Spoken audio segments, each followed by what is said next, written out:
या सामन्याचा final man of the match या गोलंदाजाने आपल्यातून गोलंदाजी करत पहिल्या संघाने थांबवलं. शरद दराक कॅप्टन ठरतोय मॅन ऑफ द मॅच.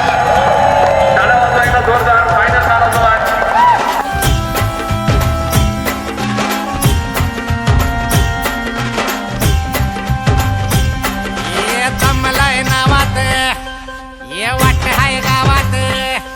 ये दमलय नावात वाट आहे गावात आपल्याला भिडायचं नाही. दमलय नावात वाट आहे गावात आपल्याला भिडायचं नाही. ठेवतो या फाडून टाकतो या गाडून आडव्यात शिरायचं नाही.